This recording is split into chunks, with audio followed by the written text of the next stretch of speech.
সোনার ছেলেকে আমরা চিনতে পারিনি, চিনেছে ফাইবার।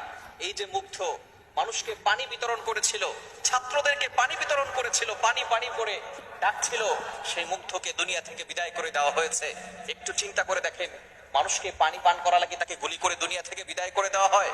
তাকে দুনিয়া থেকে বিদায় করে দিতে হবে? এটা কোন ইতিহাসে পেয়েছেন, কোন স্বাধীন দেশে আপনি পেয়েছেন যে পানি পান করাবে তাকে গুলি করে আপনি দুনিয়া থেকে বিদায় করে দিবেন?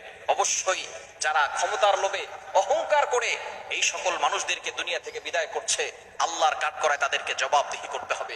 আল্লাহ পাক রব্বুল আলামিন ফেরাউনকেও সুযোগ দিয়েছিলেন, আল্লাহ তাআলা নমরুদকেও সুযোগ দিয়েছিলেন, কিন্তু আল্লাহ তাআলা তাদেরকে ছেড়ে দেন নাই।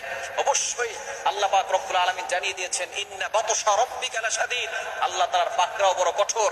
আল্লাহ তাআলা ধরে না, ধরলে কিন্তু ছাড়ে না। যদি আল্লাহ পাক রব্বুল আলামিন কাউকে ধরেন, তাহলে কিন্তু সে আর কোনো কিছুর জবাবদিহি করতে পারবে না। এজন্য অবশ্যই আমাদেরকে চিন্তা করতে হবে, অহংকার যদি আপনার বেড়ে যায়, অহংকারের কারণে যদি আপনি মানুষকে দুনিয়া থেকে বিদায় করে দেন, একটু চিন্তা করে দেখেন, আপনার মতো অনেক সুন্দর, অনেক শক্তিশালী মানুষও কিন্তু একটা সময় দুনিয়াতে বেঁচে ছিল। আপনি গোরস্থানে যান, কবরস্থানে যান, সেখানে গিয়ে দেখেন আপনার থেকে অনেক শক্তিশালী মানুষ, সে একদিন দুনিয়াতে বেঁচে ছিল, এখন সে মাটির সাথে মিশে গিয়েছে। আপনার থেকে অনেক সম্পদশালী মানুষ, সে এখন মাটির সাথে মিশে গিয়েছে।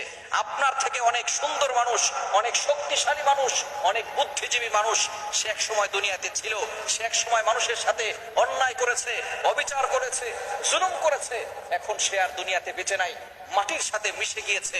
আল্লাহ তাআলা তাকে মাটির সাথে মিশিয়ে দিয়েছেন। সুতরাং আপনাকেও একদিন সেখানে যেতে হবে। We have to go back to our Lord. আমাদের সকলকে ওই আল্লাহর কাছে ফেরত চলে যেতে হবে। সুতরাং মাটির নিচে ভালো থাকতে হলে মাটির উপরে ভালো কাজ করতে হবে। কিন্তু আপনি একজন মানুষকে দুনিয়া থেকে বিদায় করে দিয়েছেন। আপনার কাছে মেট্রো রেলের দাম আছে, আপনার কাছে পদ্মা সেতুর দাম আছে, আপনার কাছে যমুনা সেতুর দাম আছে, কিন্তু একজন মানুষের প্রাণের কোনো দাম আপনার কাছে নাই। অবশ্যই আল্লাহর কাছে সারা পৃথিবীর থেকেও একজন মানুষের দাম অনেক বেশি। আল্লাহ পাক রব্বুল আলামিনের কাছে একজন মানুষের দাম সারা পৃথিবীর থেকেও বেশি। কিন্তু আপনার কাছে সবকিছুর দাম আছে, গাড়ির দাম আছে, বাড়ির দাম আছে, কিন্তু একজন মানুষের প্রাণের আপনার কাছে কোনো দাম নাই।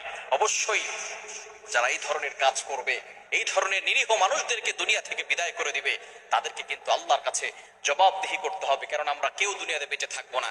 আল্লাহ তাআলা পবিত্র কোরআনুল কারীমের ভিতরে নিজে বলে দিয়েছেন, সূরা আলে ইমরানের 185 নম্বর আয়াতে আল্লাহ বলছেন, কুল্লু নাফসিন যায়িকাতুল মাউত। আমাদের সকলকে আল্লাহর কাছে ফেরত চলে যেতে হবে। প্রত্যেকটা প্রাণীকে মৃত্যুর স্বাদ গ্রহণ করতে হবে।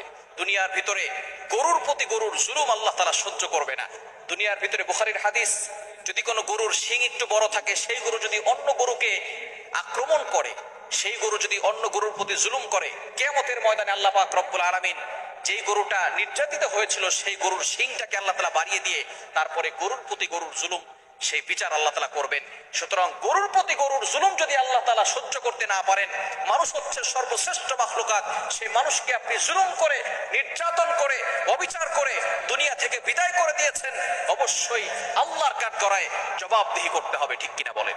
এজন্য অবশ্যই আমরা সতর্ক থাকবো, কারো প্রতি জুলুম, অন্যায়, অবিচার করব না। আল্লাহ তাআলা আমাদের সকলকে বুঝার তৌফিক দান।